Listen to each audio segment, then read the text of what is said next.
must have been like seeing the face of God. Yeah, man. It was right in front of me. All the money in the ATM.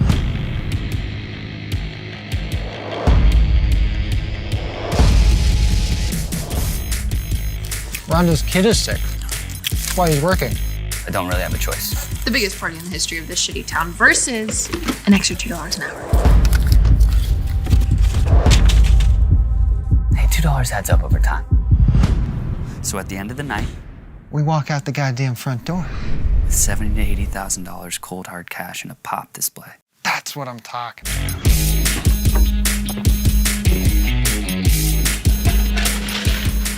Yo, check this out.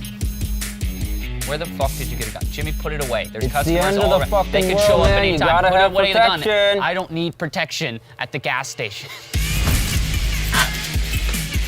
God damn it! Hey, whoa, what? Jesus.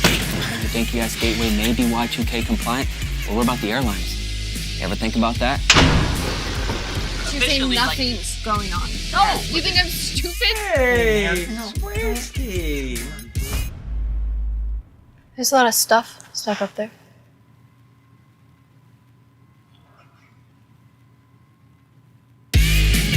So, with 4 cameras, they've got it all covered. When they review the tapes, and they will review those tapes, there's gonna be plenty to see. The shit, motherfucker! But nothing to see. It's gonna be total anarchy. It's gonna be fucking awesome. I'm gonna call an ambulance. No. Cut by the high school. What? He needs water. I'll get him a turbo cola. That's a really good idea. What are you talking about? Long night? I'm fine.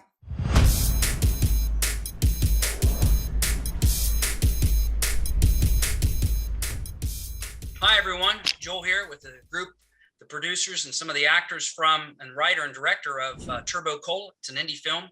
It's set for a festival run this upcoming January 2022 with a release date of April, May of next year as well. How's everybody doing? Doing well. We live, feeling it. Yeah, thanks for having us. Wonderful, wonderful. Thanks for coming on the show. And we've got a Marine here, Brandon. He's outside of a martial arts tournament. He retired from the Marines a few years back, started his own martial arts studio, and then he sold it. And now he's jumped into film and he's executive producing movies. And I believe this is his first time at it. And it turned out really well. I enjoyed watching the screener they shared with me. Watched it last night. It got a good kick. It was a trip back to the 90s. So, Luke, can you share about, where this project came from, how it came about, your inspirations and, what you brought to it?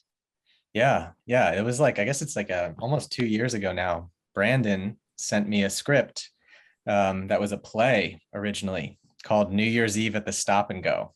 And it was Samantha Audie had written this like story that was set on, New Year's Eve, 1999, right as Y2K is hitting. And it's kind of like, kind of some of the fun stuff from like Clerks, and then the heartfelt stuff from like Perks of Being a Wallflower, and like movies that are just kind of indie, teenagers talking to each other and falling in and out of love and, smoking outside and just like, very like visceral sort of engaging stuff to me. And I read the play and loved it and was just like, this has got the makings of potentially a really cool indie film. And so then, after a while, I took it and, there were 3 of us who kind of wrote on it, and we completely destroyed her play, and it's an amazing play, but, we took it and just like, mashed it into a 90-minute movie and, brought in these amazing people along the way. And I think the thing for me that really stuck out about it was that it was a period piece that wasn't just like only about the period. It was kind of about small towns, and it was about, being stuck somewhere, but not just that, like who you're with, like the girl you first liked and the girl you like now, and, your best friend and your new best friend, and trying to get out of the town. And, I kind of really identified with all of that for some reason. Maybe it's because I'm from Medium Town, Pennsylvania, but, it's a lot of fun. It definitely has those elements of the small town, and they're very real. Being from small town America myself, I knew at least one of the people, at least someone like each character in the film from growing up in Ohio. So it was very accurate with that. And the fact it's a play, it definitely has that, it's one location with all these different characters coming in. But I at least watching it like that left my frame of reference. I saw it in the credits and was like, cool. And then, I didn't really pay attention to it because there's a lot of other great films that are set in one location that I don't know if they may not have been done for economic sake, but it works. There's really no other reason for them to leave that Quality Mart. So wonderful. Did the Great Escape that was in the play? Is that something that was that in the play, or is that something you added? I feel like a lot of times filmmakers are like super self-referent. Like we just love talking about movies in movies for some reason. And it's something that sticks out to me when I'm watching movies and I'm like, oh, they did it again. Look at us, go, we're talking about movies in movies. And so we added some of the movie references to it just for, our own sensibilities. Cause there is a sense of him trying to escape, trying to escape this day job he has. And with the sort of heist element in there, it's kind of like, they're trying to get away from something and away with something at the same time. So we threw around a lot of titles, as we were, working through what would actually be like a compelling movie title, and ripping off The Great Escape, came to mind a couple times, but legally we didn't do that. We never did that. Well, that all took place basically in one area until the end when, McQueen and James Garner and Bronson, all of them escaped from the camp. It was basically at the camp and, something with inside the gas station, they're in the back in the supply rooms and they're kind of on the shelves. And I was watching it and it just was a kind of a gut response, but I looked at it. The scene where they're all sitting there kind of hanging out on the shelves is eerily reminiscent to the scene where Steve McQueen and Richard Attenborough are talking, and they always have the scenes in The Great Escape where they're in bunks. Bunks. Was that done on purpose, or is that just by chance? It wasn't done like we should pay homage to that, but one of the co-writers, Matt Kiss, who is real last name Kiss, not a hobby or anything, and he and I were looking at that room and just like saw the shelves. And he's the one who like loves The Great Escape. So I should ask him because he suggested that, having the one character Swearsky laying there. Yeah. And I was just in the moment like, that's brilliant. We got to do that. That's, because we were looking for a way to make it feel like they go there all the time.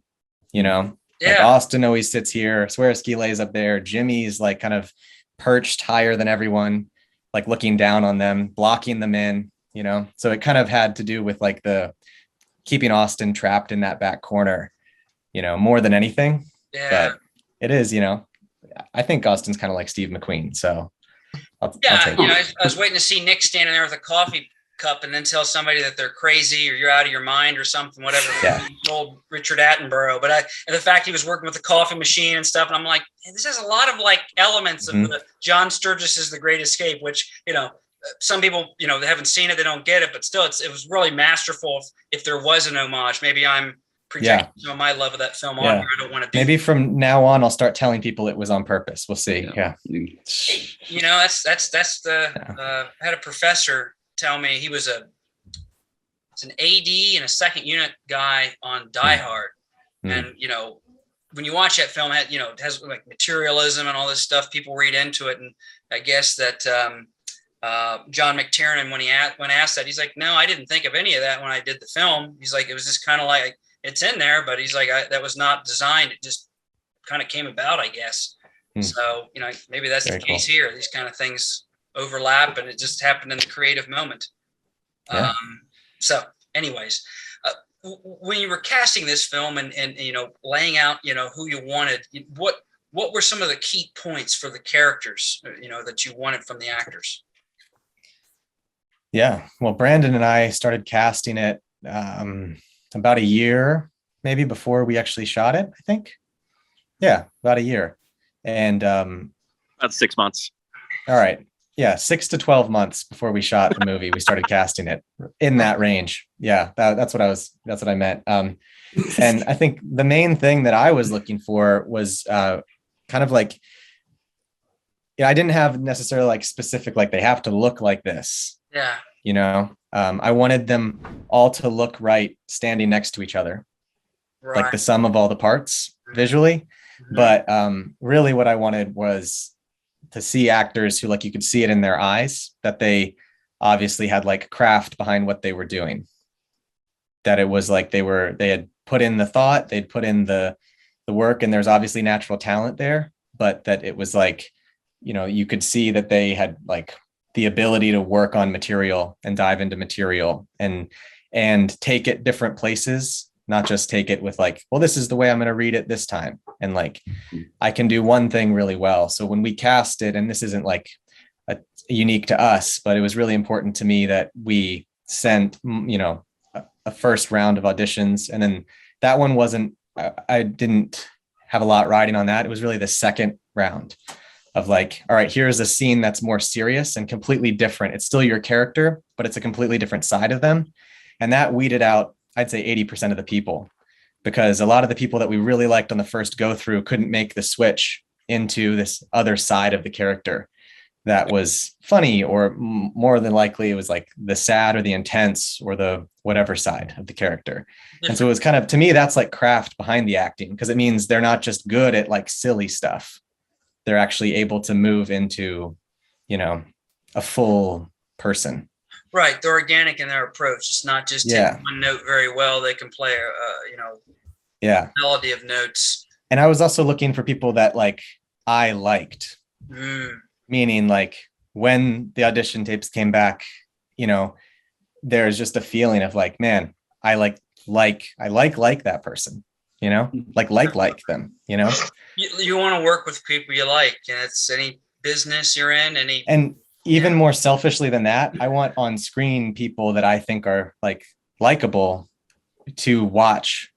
Not even like visually like dashing like Nick is, but just like likable as in like when they're performing, you like the character and you're kind of on the same page with them. Cause we had some scenes where characters did things that are unlikable. And so as they were doing unlikable things, I wanted us to weirdly be conflicted, because we don't want this person to be doing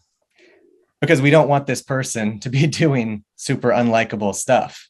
You know, because we want the best for them, whether it's, you know, Erin wearing, you know, 7 layers of makeup and high heels, you know, just like about to black out in the back of a taxi. It's like we still like her for some reason, right.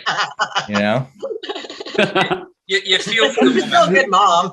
Yeah. So, and that's what we found. Like amazingly, they were all here, and you know, Jordyn gets credit for casting like a third of the movie. I'm the casting director now. All right. Yeah. Wow. Waiting to see that credit roll. Oh God.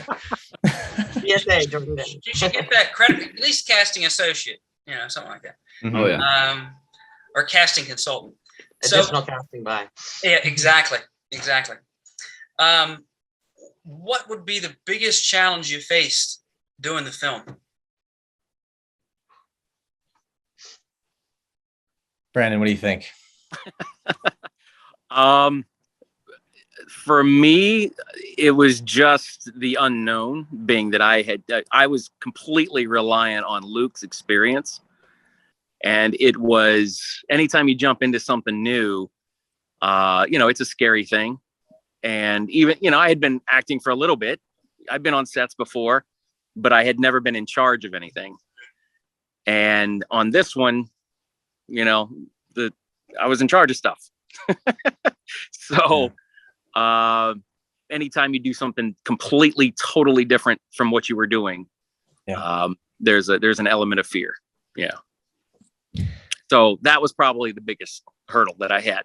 But, you know, thanks to, you know, my time in the service, that fear was fleeting, because I had a good team with me. All right. And we had a good script. We had a good location, thanks to a friend of mine. And we had really good actors, you know, and it all came together. Definitely. So I hearken back to my time in the service for you know, mitigating that fear factor. Yeah. Definitely. when you're shooting an indie film like that, we had like a short amount of days to shoot it in, which like from a technical level to me was really challenging. Yeah. Just because you go into a shoot, this was 12 days, which is, in the grand scheme of things, that's short. And we went into it knowing we were roughly one location. We were doubling, like the back room wasn't the real back room. It was a different place and stuff like that. But it was all mostly like 3 spots. But still, that makes things tricky. Shooting for real in the winter in Pennsylvania means that like batteries die faster outside. And, we're telling Jordyn and Nick to yell at each other outside of the gas station and it's 20 degrees. And, they ran outside and like yell at each other in the movie, They ran outside without their coats. That's the scene, and like I probably should have written it that they put their coats on carefully before they ran outside. But we didn't. So what? We lost a day of filming with the blizzard too.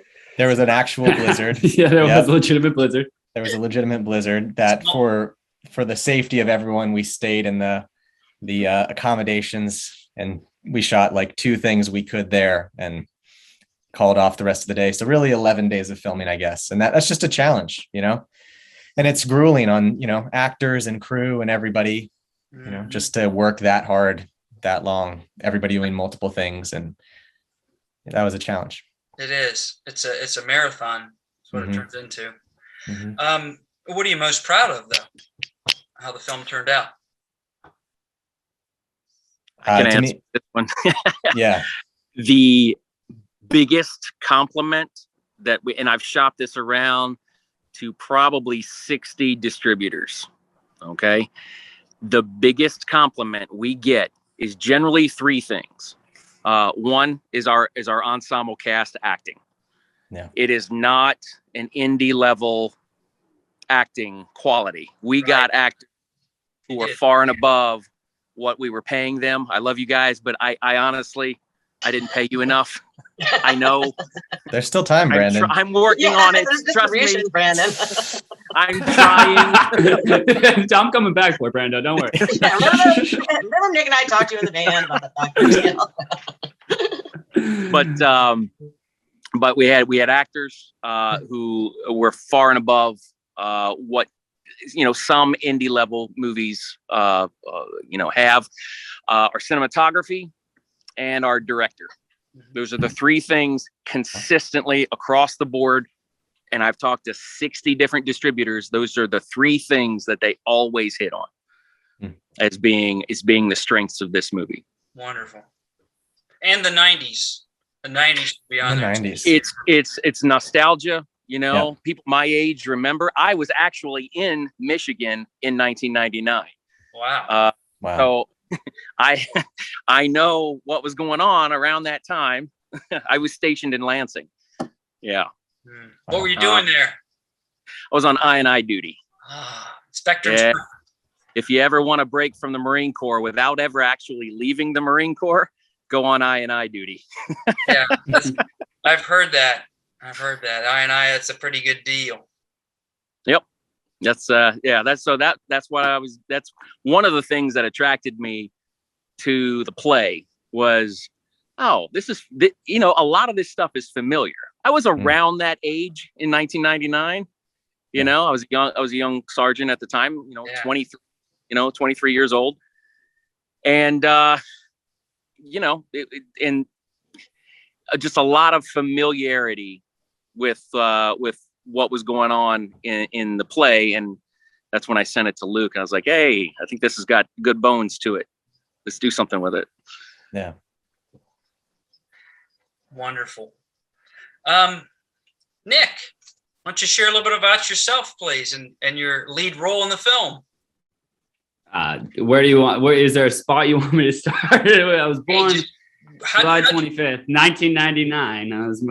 That's how you got involved. You were born. Yeah. I'm from Portland, Oregon. Yeah. I moved to New York about 2 years ago. Yeah.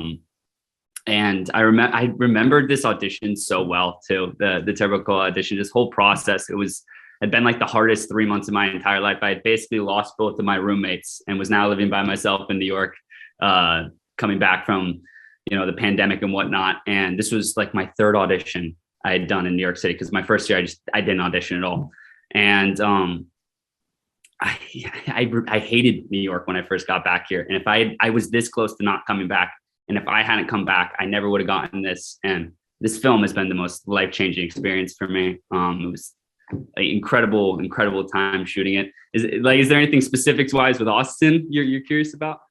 Well, yeah, I mean, what did you bring to the role? Can you talk about some of your process as an actor? Oh, yeah. My process, I got the script and had the first draft memorized within, I think, 10 days. I was obsessed immediately. I'd set up the whole shop in my head in this kitchen that I'm looking at right now. I remember the things I would look at and do during my rehearsals. I still have all my voice memos of the original first draft and second draft and the third draft. And a whole lot of prep went into it. I really loved the character. I resonated a lot with the character. And just wanting to get out and be on your own and find your own way is exactly why I originally moved to New York. I needed to get away from Portland and get away from so much familiarity. So I totally understood that, and the desperation to get out of there and see an opportunity to actually do it. I really did understand Austin's thought process to an extent. He's still a little misguided, but I really resonated with his character. Even how quickly he fell in love. His friends, I have friends who remind me a lot of Swearsky and Jimmy in different ways. But yeah, it was on, and honestly, a lot of the process happened once we were there, working with the other actors, working with Luke, choreographing and walking it all out before we'd be on set. We would get to set and hit the ground running. And that was something that I thought was huge about the project, was we would do an hour and a half rehearsal before we ever were on location, and we would be totally ready when we got there. Snap right in. The relationships are there with the people you're working with. That's you can't ask for more, really. You really can't. You can't ask for. I mean, everybody so well immediately. Like everyone always says, it was like summer camp, and it really was. It was summer camp. It was winter camp. It was terribly cold. Winter camp. It was ski camp, except there's no ski slopes next to the gas station. So, well, cool. Thanks for sharing that. Jordyn, can you talk about your character, Mary Jane, and your involvement with the project? Yeah, so I had seen it on Backstage, and Brandon accidentally sent me the full script instead of my audition slides. And I read the whole thing and I fell in love with it. I was like, what part do you want me to do the audition for? But immediately, fell in love. And the first draft is very different from what we shot. And what we shot is so incredible in so many ways. But all the original characters and the relationships are very similar. And I fell in love with this idea of this small town friend group. And that's something I really identified with. And also that kind of what Austin's going through, like wanting to escape. But Mary Jane specifically, she has elements, me and Luke talked a lot about this in like our prep work, but a lot of elements of like the manic pixie dream girl archetype, in the sense of this like idea of someone who's very bold and fearless and like wanting to leave the town, and kind of this like this resemblance of that idea to Austin in a way.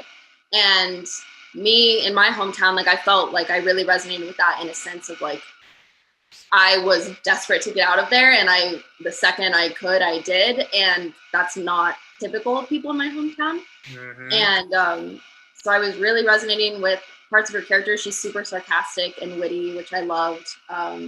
Likable, but then has all these flaws that a teenage girl does, and as we talked about before, like we have these likable characters who do these unlikable things, and like she's a bit dramatic and all, but like also could relate to being a teenager and thinking you know everything, and when people challenge you, it's frustrating.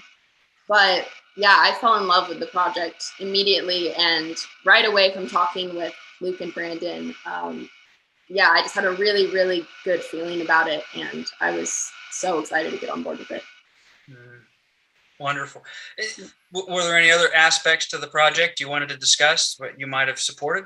So right when I got the script, the casting had closed, I think, already for a lot of the roles. I was workshopping another script actually with two friends, Brooke and Landon. We were meeting every day and like just having fun, kind of creating our own content. And I asked them to help me with my callback, and I was like, oh my gosh, you guys would be perfect for these two roles. So then I reached out to Brandon and, you know, had them tape over auditions and like send it over and kind of pitched it as this like COVID package deal. I was like, we're already together. It's safe. We have chemistry. And, you know, everyone's comfortable with each other already. And like, that's the greatest thing in the world, to be able to work with people you already know. And luckily they're both brilliant actors. So that all worked out. And we all got to go to Pennsylvania together and then meet Anthony, Jared, and Nick, and just like add to that friend group and everyone involved in the project. But awesome. It was so much fun, for sure. It was so fun. Packaging like a big studio or an agency or something here. You're moving up. Yeah. Awesome. Erin. Yes. Great to have Hi. you here. Thank you. You know, I loved your role as Austin's mother. Can you share about some of your process, how you got involved in the project, and, you know, what you're most proud of? Yeah, no, I mean, yeah, I enjoyed. I saw it on Backstage, and I remember doing the audition, and then I was like, oh, I remember, you know, oh, cool, call back, and then I think same friend that helped me with the audition did it again. But I just remember when I read the sides, I was just like, oh, okay, small town mom, party girl, woman, you know. I'm like, okay, done, got it. You know, I could totally understand, and I just related to it. And I remember it was so cool when Brandon called me, because I was actually on vacation, and it was just like, it's so nice. Like a lot of times you find out you get a part, but you don't hear about, you know, how many people were there audition, or, you know, he really took the time and talked about it. And I remember when I got the script, I mean, anything that makes me laugh out loud, I absolutely love.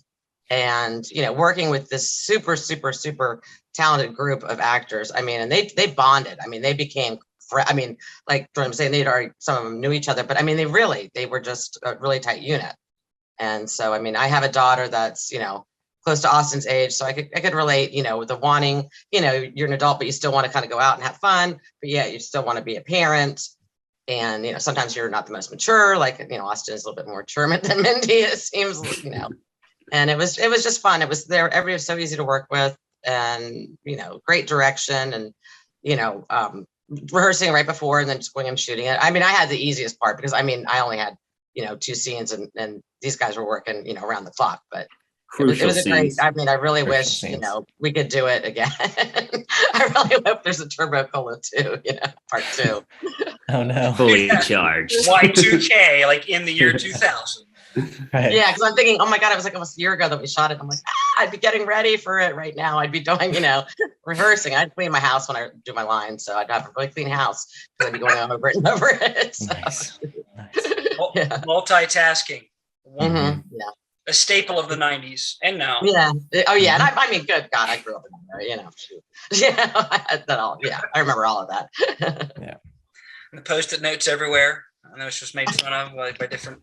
I think SNL made fun of it, but nonetheless, this has been wonderful. Is there anything else anyone would like to share? Things that maybe came to mind before we wrap out? What their next goals are or projects? And I guess I just wanted to mention Dennis, who was the cinematographer on the project. Yeah. Just because that guy came down from New York City, kind of like an angel descending from the clouds. And he and I had worked together one other time on a narrative project. And he kind of reached out to me about it. And I told him, like, on the phone, I was like, you probably don't want to be a part of this. It's, you know, it's a small indie film. Like, I want to get you like clear that this is a, you know, because he's just definitely a next level. And so I feel like a part of the direction that people talk about is just the way that he framed stuff. Yes. You know, just the shots and the beauty of all of that, and the simplicity of the lighting. And, you know, I talked to several DPs who were really into it, like really into the idea, but they were kind of like, well, we need 25 days to shoot this. Or, well, if you can get me 18 days, I'll shoot it, you know?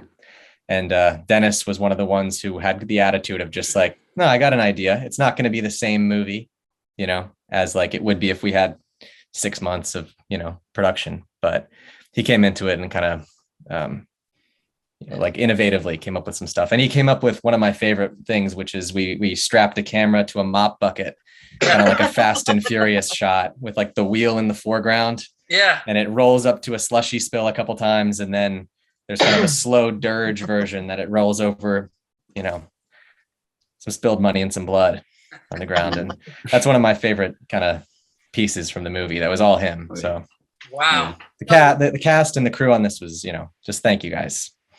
So one of the things I notice is normally, sometimes, not all the time, but sometimes there's like a divide between the cast and the crew. You know, like the crew goes one way and the cast goes the other. I didn't see that a lot. I saw nothing but everybody getting along, trying to do the best that they could, and that was really special. Yeah, it felt like a family. And even like Nobody's we snowed in, like we all spent it together. Kurt randomly had a guitar and he was playing that for everyone. The entire night, yeah. He just pulled that out of nowhere. Yeah. Sebastian was playing requests. It was We got so lucky because like chemistry on set matters so much, and on camera, yes, between your actors, but with your crew, it's equally as imperative. And we couldn't have asked for like a more cohesive unit. Everyone was on the same page. Everyone had a good attitude, and we just had so much fun making that movie. Everyone was on the same mission and making the same movie. Yeah. That's what really ties it together. Yeah. I think you can tell we were really enjoying ourselves too. Yeah. I think that comes across, I think, in the film. Yeah. There was a certain element of basic training to it. I feel like, Brandon, that you know, where it's just like everyone bonds in the snow and the cold, staying up all night. You kind of put them through enough pain and they all, you know, thank you for it, I guess. Yeah. Shared hardship. Yep. It was amazing. Were you wearing a Smokey the Bear hat and yelling at people, Brandon? No. You can't do that with movies. No. We're all delirious because we're doing night shoots too. So we would get to at 9 p.m. and shoot until 7 a.m. or so. And of course that took a few days to adjust to. So there was that energy on set too of just everyone being loopy, and that honestly added to a lot of the fun. Yeah. The first 3 days was a lot of acclimating for sure. Yeah. I don't think I slept for the first like 50 hours or something like that. Pulling energy drinks from the fridges in the gas station and being like, I need this added to the tab. Yeah. I would improv 5-hour energy just because I needed it that bad. I hated those things. Still would chug one on occasion. You just gotta go for it. I was waiting to see you guys drink a Surge or a Kick or a Wire, which are like 90s era. Like I was thinking, like maybe they'll pull one of those out, and, like drink one of those, but it didn't see it. But it sounds like we couldn't afford the branding. Yeah, those were they probably would charge. I think Coca-Cola owned Surge, so they'd want the money for sure. Nonetheless, I'm impressed with the film. It was a great walk down memory lane, and wish all of you the very best. And this has been a real pleasure. Thank you. Are you drinking a Turbo Cola, Luke? I was just gonna say I just happen to have one here. I'm thirsty. There's a lot of them in my house now. So product placement. Is it really Turbo Cola? Is that really Turbo Cola? Brandon, you gotta send us some. Brandon, when is Turbo Cola dropping? I need to be able to drink the. I know. I need that. We're getting. I am in talks with a bottler right now, and we're trying to get them together. We're trying to get an order together for January for our festival run. And what we're trying to do, every film festival we go to, Turbo Cola is served at every concession stand. That's marketing. Some of that Turbo Cola sent here to Los Angeles, because I can just randomly walk around with it, like in front of movie people. Yeah.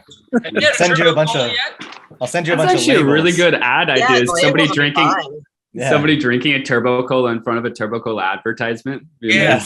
It's a great idea. Subliminal messages just keep on having it. Turns into They Live, where it's like subliminal messages, Turbo Cola. Subliminal messages, Turbo Cola. Like there's no real, it's always just Turbo Cola. Yeah. Get away from it. Ordered in restaurants everywhere. You don't have Turbo Cola? I know this is Ruth's Chris, but do you guys have any Turbo Cola? Okay. Yeah. Anyway, no, actually we do have it. So anyways, this has been a pleasure. It's great to have you all. Thanks for your time. Thank you. Thanks. Bye. Bye. Thank you so much.